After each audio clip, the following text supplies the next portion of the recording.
Hello and welcome to Learn at Lunchtime. So glad everybody could come back and join us again this week.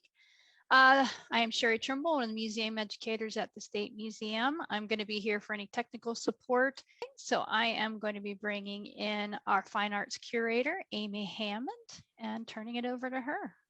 I am honored to be joined today by Marta Sanchez. In 1996, the State Museum accessioned Retablo para Ruhamah, which has been a staff favorite at the museum and was recently featured in a Susquehanna Art Museum exhibition about portraiture.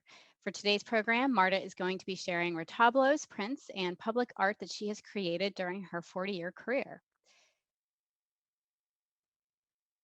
Marta Sanchez earned an MFA in painting from the Tyler School of Art at Temple University and a BFA in painting from the University of Texas at Austin. She taught at the Philadelphia Museum of Art for over 17 years and now teaches at St. Joseph University. Her work is featured in numerous public and private collections, including an archive at the Benson Latin American Collection at the University of Texas at Austin. Marta has been inspired by traditional Mexican folkloric art expressions and contemporary issues. The material, scale, and issues connect to present-day concerns. And welcome, Marta. This is the first work that we were going to look at, which was created 40 years ago. And how did you become interested in art? Well, I became interested in art as a child, and my father would take me to art stores, and he was hoping that if he was able to interest me in the arts, that maybe I would follow his footsteps as a floor finisher, and maybe I'll get into interior design or advertisement art, lettering and things like that. But I kind of fell into, was more attracted into the fine arts. And so that's my father there, La Cena. And I believe I straddled two different kinds of interests.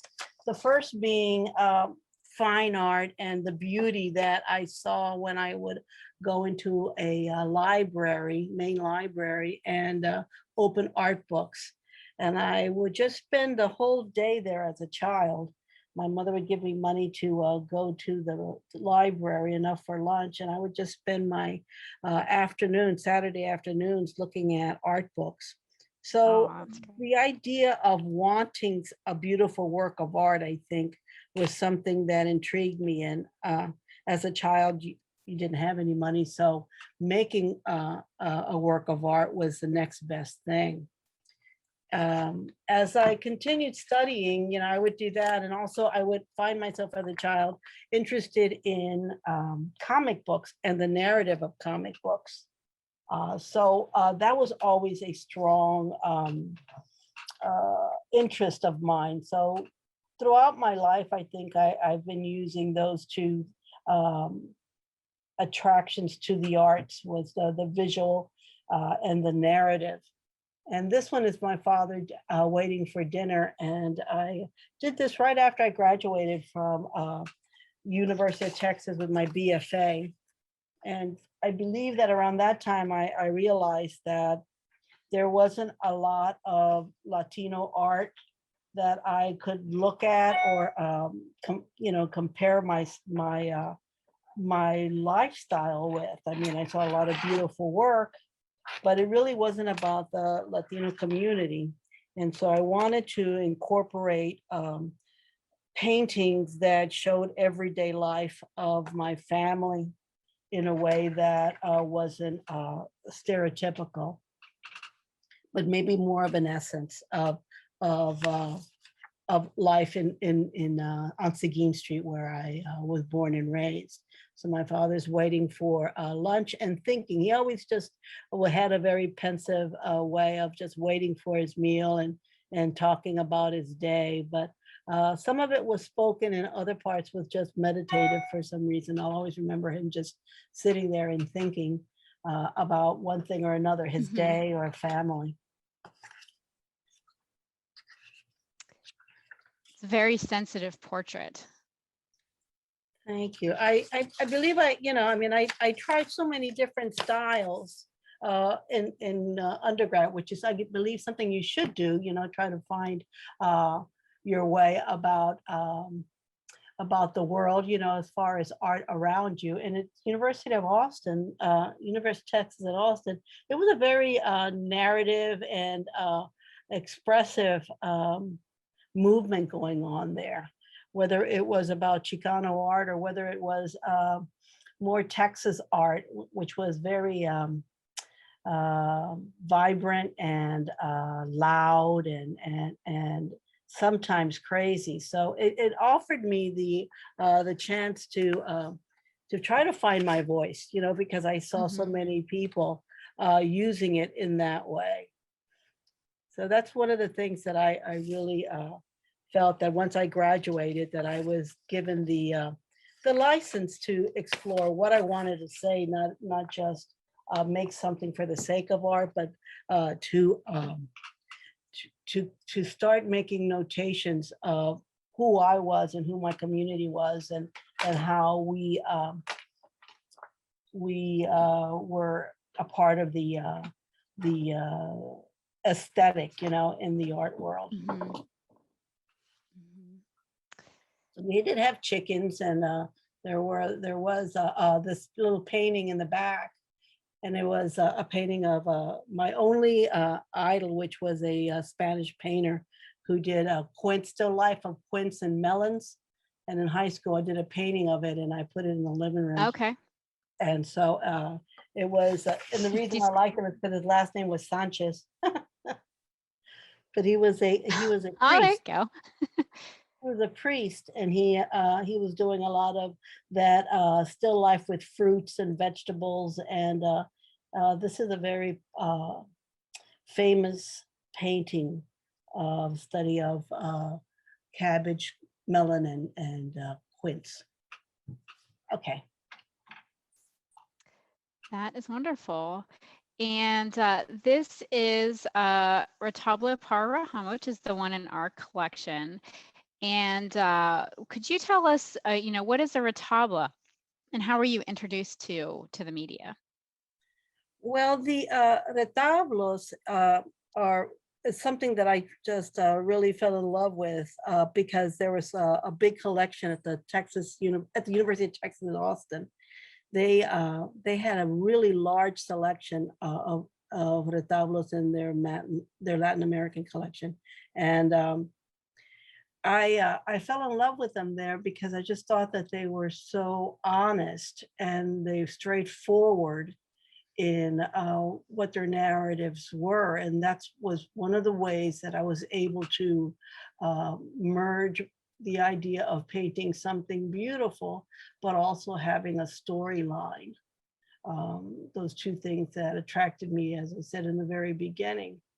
And even when I went to Rome as a grad student, I found some in Pompeii at a church there. And so I came away after graduating from Tyler, even with the idea of my interest in narratives and trying to create a portrait that told a lot about the person I was painting.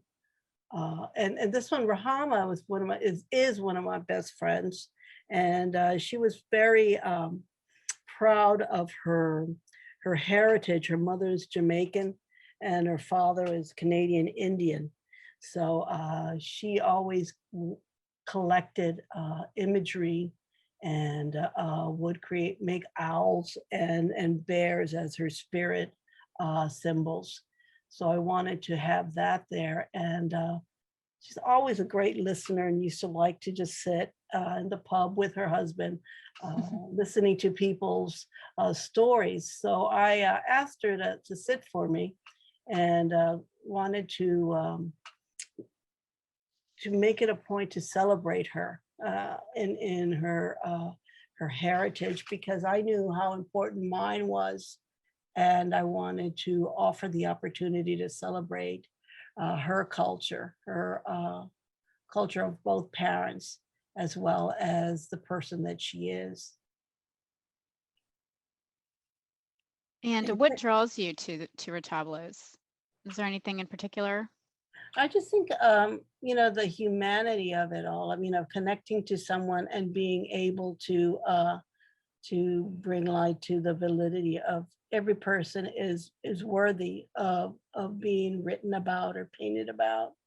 Uh, Everyone has special times in their lives that could be celebrated or that can be made note of, whether it's social justice or whether it's something that is miraculous that happens in our lives. Miraculous in a way that is what a retablo can sometimes talk about. There's two kinds of retablos. The first kind of retablo is one of saints that is traditional, put on a wall in an altar or a church. And the second one is an ex-voto, which is small paintings on tin, and they grew to larger scaled paintings on aluminum and have continued to grow into even larger scales. So even as they change, in scale, and even sometimes they'll have text and sometimes they will not, there's still, to me, a connection of that retablo narratives, the spiritual kind of connection with highlighting the person or the event for people to acknowledge. I think that's really important what you just said about making a connection. And that brings us to our next work, which is a self-portrait. Would you mind telling us a bit about this one? Oh, the Four Parts of Me is a painting that I worked on in while I was taking care of my son at the time. He was a toddler, and I found myself just divided into to being a mother and a daughter for my family in Texas that I always held to be a strong connection. I always worried about them and wanted to do something that would make their lives better. So I carried that along with me, as well as my new family with my son and husband, and used my hands as means of trying to make change, as well as using my feet to try to jump out of the vicious cycle of poverty that at times I felt my family, my culture dealt with. And you keep trying to make things better, and sometimes it disperses into a challenge that you are not sure what the outcome is. So it was just trying to dissect what it was in me that I was containing, which was a lot of different concerns, and trying to put to action as an artist and as an activist. Around that time, I had started. By then, I had my grassroots organization working pretty diligently to assist families affected with HIV and AIDS. So I was doing quite a bit of activism and trying to be the best wife that I could, best mother that I could, and best daughter that I could, and feeling a little bit like I was spreading myself thin. I think most mothers feel that way sometimes. Like, am I doing enough? Am I getting enough done? I think that is especially true with our past year and all the stresses that have come down on the shoulders of mothers and women. Yeah, I think so. I think it's relatable because you're trying to do as much as you can, and you probably are. It's just sometimes you just don't feel it. You have doubts sometimes. A very relatable message, certainly. And our next work, this is a work on paper, and is this part of a series? About La Cena, this is a one of a series of suites that I created for transcendental train yards, and Transcendental Train Yards was created in Austin, Texas, and what I wanted to do with this suite was to create something that would tell the story of the Mexican experience with the train yards.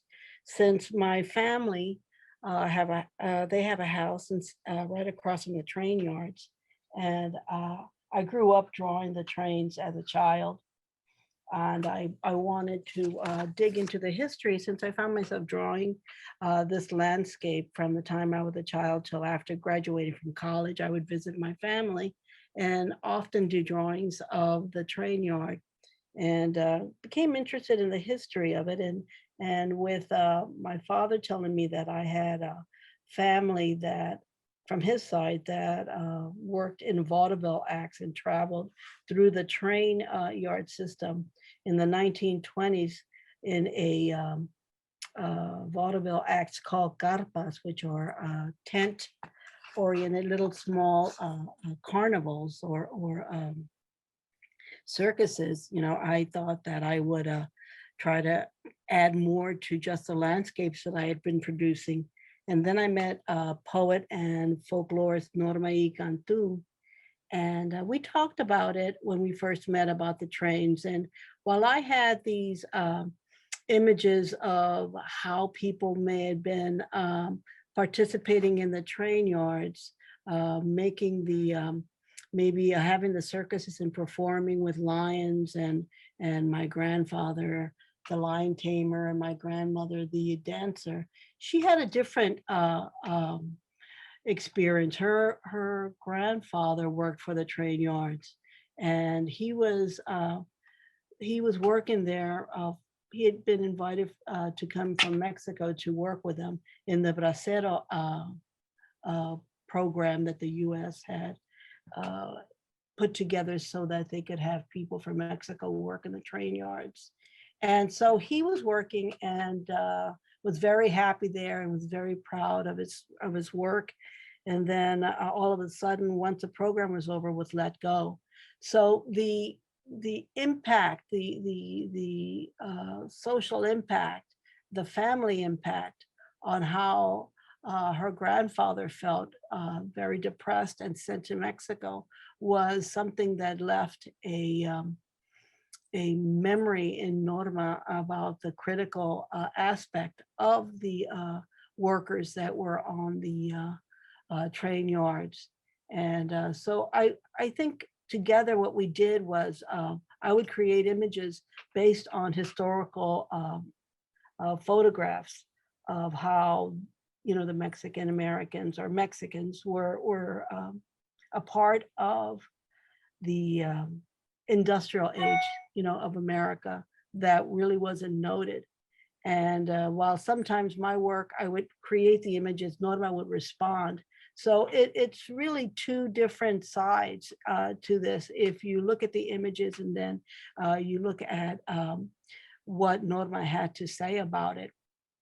In this, when she, at first I would write the text on there. And so it would connect in a way to Retablos.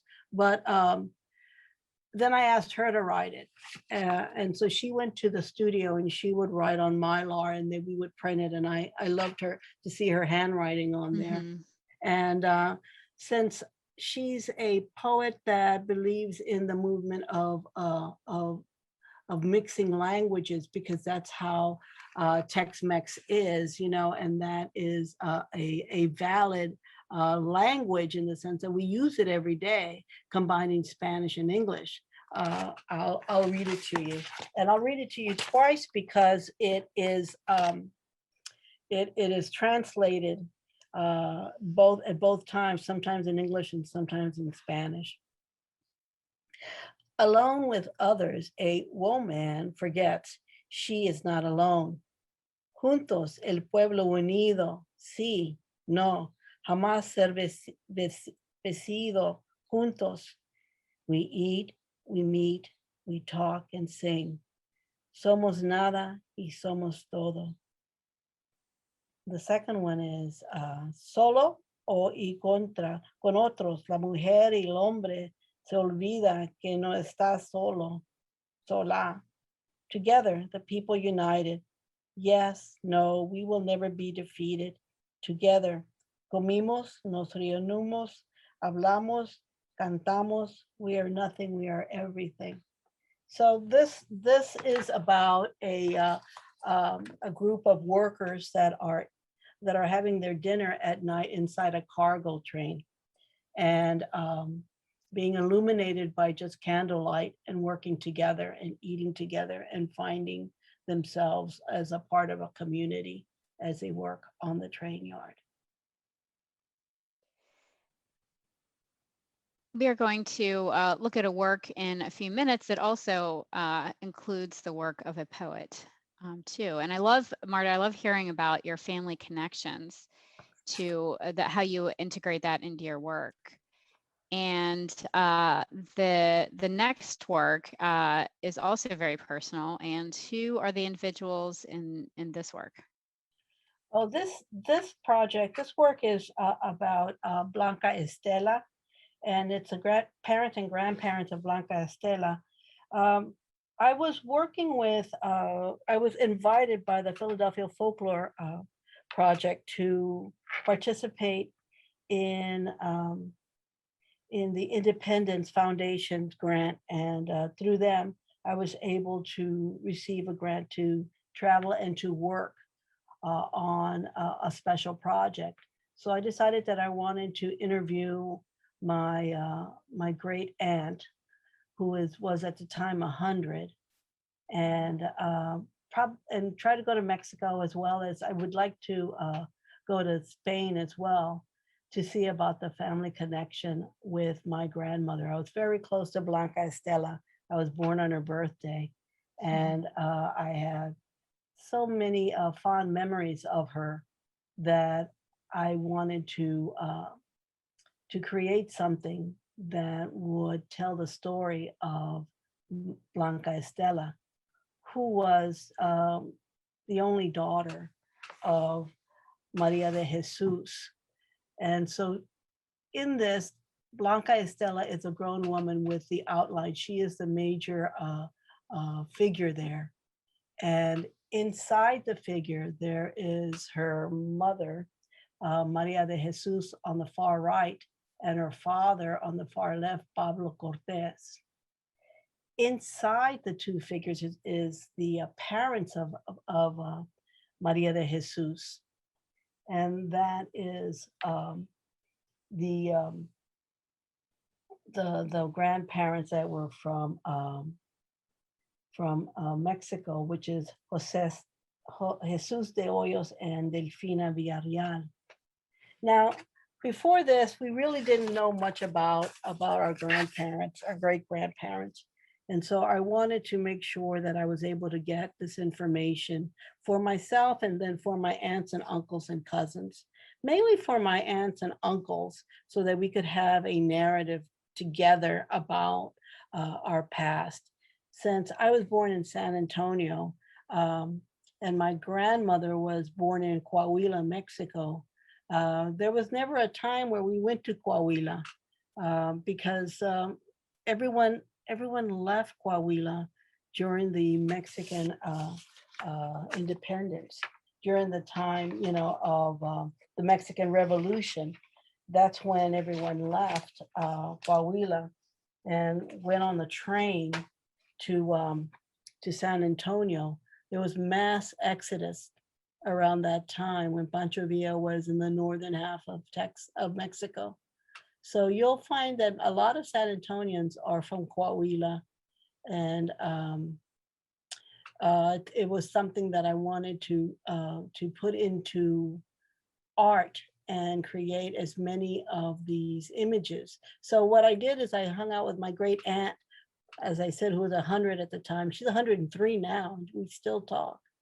And we would look at photographs, and then what I did is I kept the photographs, and I photocopied them on archival paper, and I let that be my base of what who everyone was, and then started working on monotypes on top of them, whether they were on people, or whether they, my aunts and uncles and cousins, or whether they were on maps of where my grandmother was born. My grandmother lived a life of just a mother and daughter. My great grandmother, Maria de Jesus, was a strong character, and the two of them had quite a journey when they first got into San Antonio, living alone. She left her husband and remarried someone later. But there is a really interesting story in the way that my great grandmother took care of my grandmother, and the many phases that left my grandmother, I guess, her left her personality. It really affected her. My great grandmother was very religious and used to stand out in the corner and give out religious pamphlets, and she was very strict, and would sometimes make my grandmother walk miles from one side of town to the other at the age of 4. And she also stayed in a convent for a while. So all these little things, were something that I thought triggered who my grandmother was. And she was a wonderful gardener and loved many animals. And so she had a lot of animals in her home. And I just wanted to make sure that I was able to fill in the blanks and create a project that would not only have images about my grandmother and her grandparents, but also about what was special about her. So there's a big series of these prints that are quite different. They include my mother as a child and my aunts and uncles. They include a painting of her interior that I remember as a child as a serograph, and a video of the interview with my great aunt and aunts and uncles and cousins asking questions about my grandmother. It was, and the great thing about it is that no one was wrong. Sometimes when people ask a question, especially seniors, they're afraid to say something because they think that it might be wrong through memory, like, I don't know if I should say this. And we just said, well, look, this could be the truth, or it could be a saying, but it's part of the narrative, regardless of whether it's right or wrong. So you don't have to worry about that. So it really opened it up to my aunts and uncles. And all of this, I want to document and leave with my archive at the University of Texas at Austin. And that way that family and friends can go to it and look at it, and gain information if they need to, and also to validate the life and struggle of a woman, a mother and daughter trying to find a home in San Antonio. So it's been a really interesting project that I continue to work on, and it continues to grow. But one of the things that I realized once I started presenting these monoprints was that I started adding other little paintings and things that I had done about my grandmother throughout the years. And I never realized how much work I had created that had something to do with her. It's quite interesting. It's a full show. It's so interesting to hear you tell their stories, and it's so important to record that family history. And I know that genealogy is something that a lot of people have turned to as well recently, just to learn more about their past. And it's wonderful to see a visual family tree almost, and to put all the faces together. And through you as an artist, it just adds another layer to the work. Yeah, I think when I've had these exhibits with these works, especially at like private schools, at galleries, I've seen a lot of students come up to me and talk to me and ask and respond to, I think I'm going to go ask about my grandmother or grandfather. And it starts the question about who they are and what makes them so special and how can we remember them.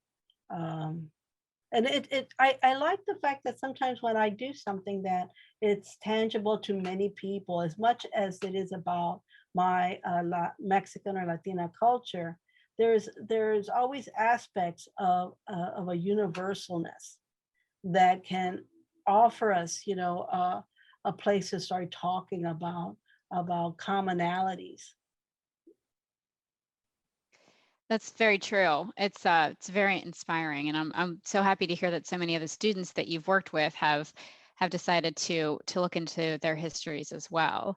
And I'm going to move forward because we're running a little bit short on time. And our next two works are also Retablos. And this one is different than the ones that we saw previously. And what inspired the imagery in Corona Spring? Corona Spring is something that I started in the spring of 2020 when we were all inside our homes and trying to figure out what was going on during the coronavirus, the pandemic. And one of the things that was so interesting is that it started in between February and March, and so there was snow, and then there was this spring that was happening, and it was interesting to be able to see this transpire.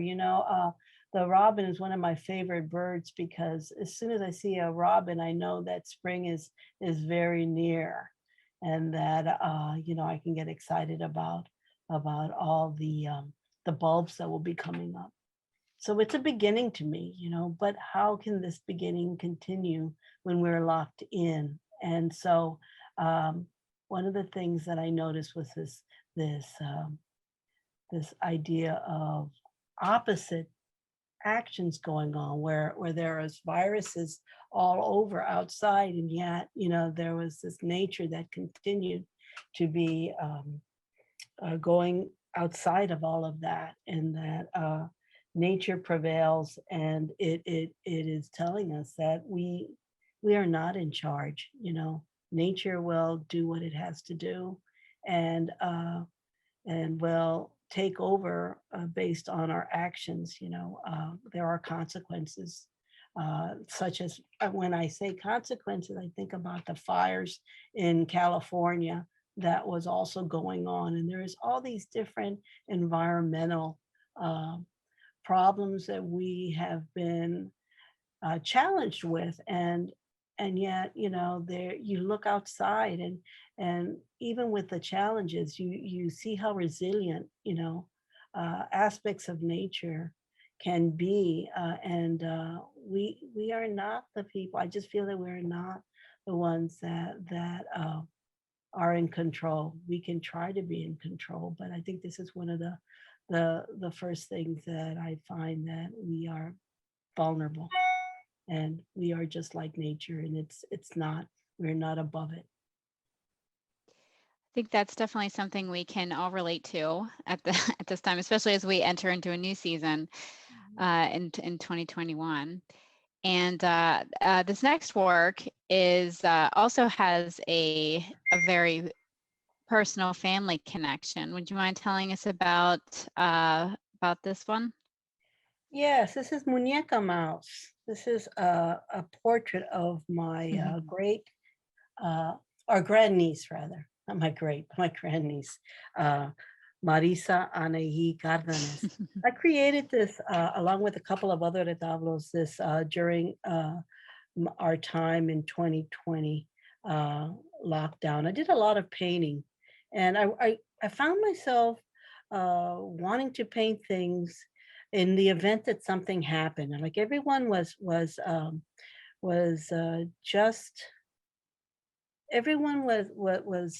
vulnerable, and everyone had to worry about getting ill and possibly dying.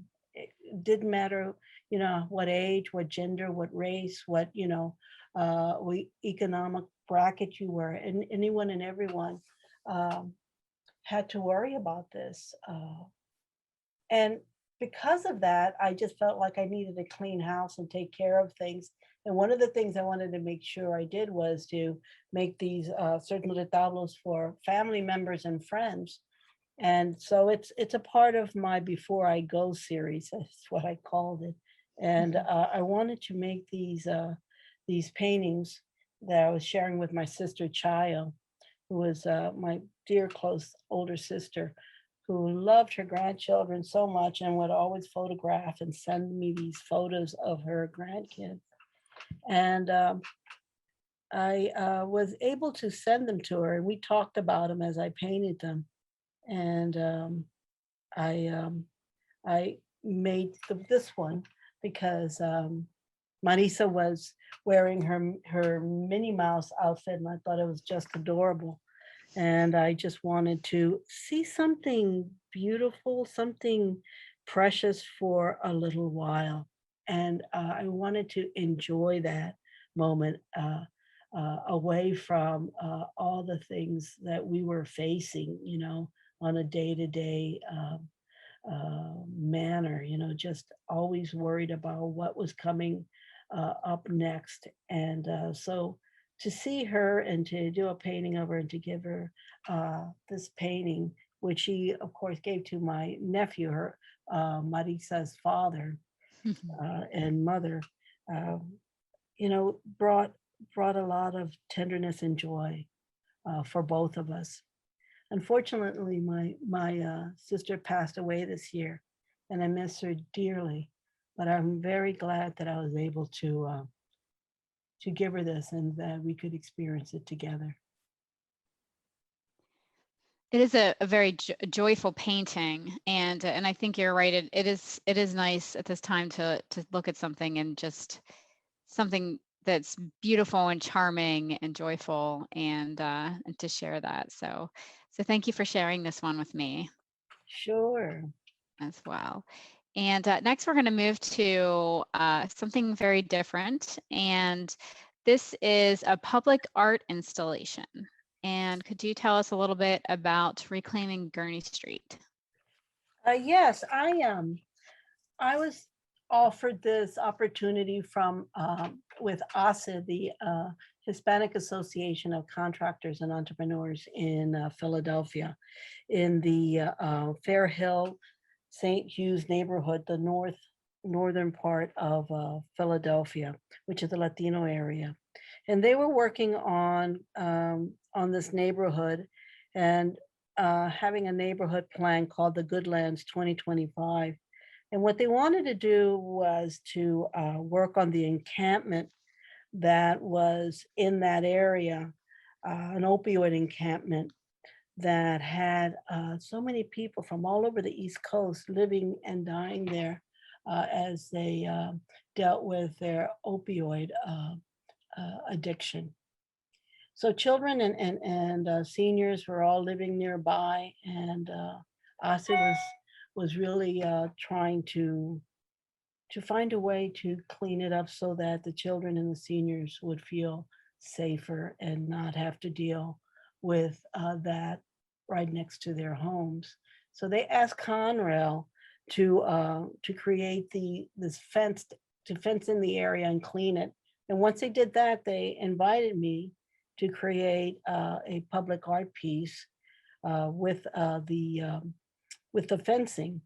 And I was so happy to be able to do this because for one, it was a different way of approaching my interest in trains.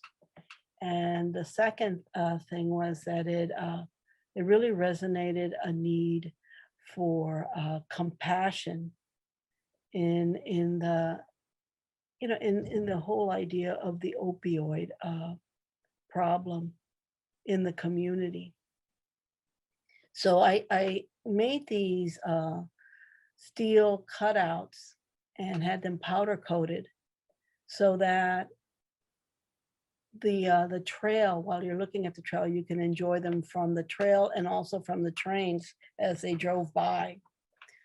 And I to make sure to memorialize the people that passed away in that area, as well as to give a voice to the neighborhood,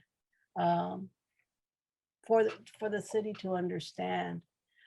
So by making this artwork, I was along with Ase trying to link the northern Philadelphia with the art and trails of the city of Philadelphia, Center City, which is, a distance, not a far distance, but a distance that was a large gap between the two,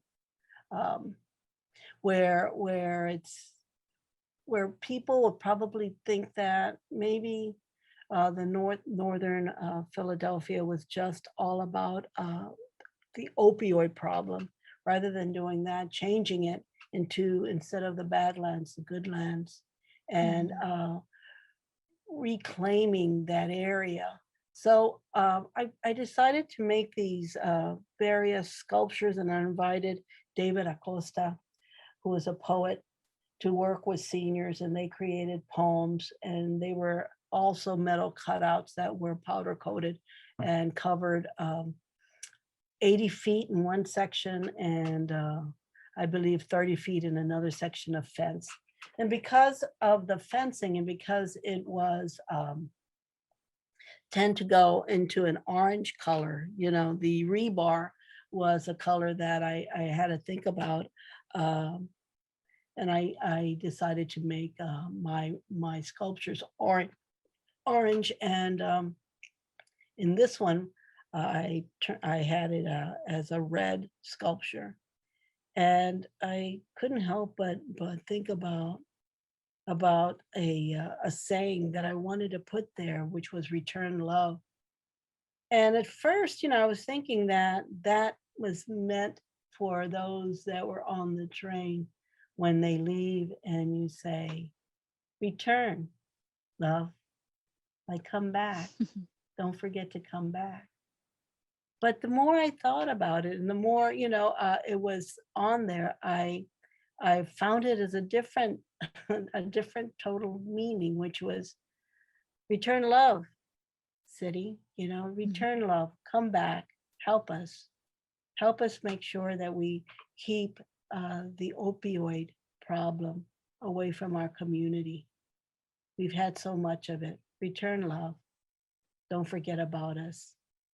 We are also part of the Philadelphia community.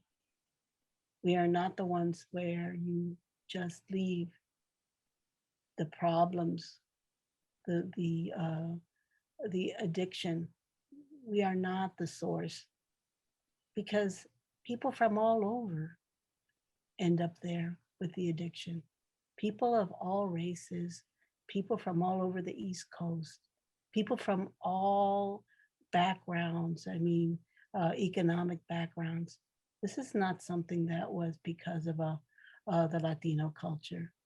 This just found itself there. So return love. And that's what I think about that. It's a very powerful message.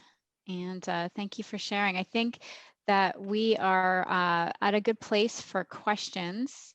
We have a question here, Marta. Would you please talk about the proper usage of the terms Chicano and Latina in regards to art? Yes, the Chicano and Latina. Well, Chicano art is one that was started in the 60s, starting in California, when there were a lot of Mexican Americans who wanted to have a level playing field. And it was a revolution, an idea of we need to have our art form and our literature and our history told correctly, because we felt that there was a whitewashing of it. There was a limited amount of access for education and jobs. There was so much. While the Mexican Americans, say my parents are Mexican American, dealt with oppression, the Chicanos were tired of it, and they wanted to make sure that there was change, positive change.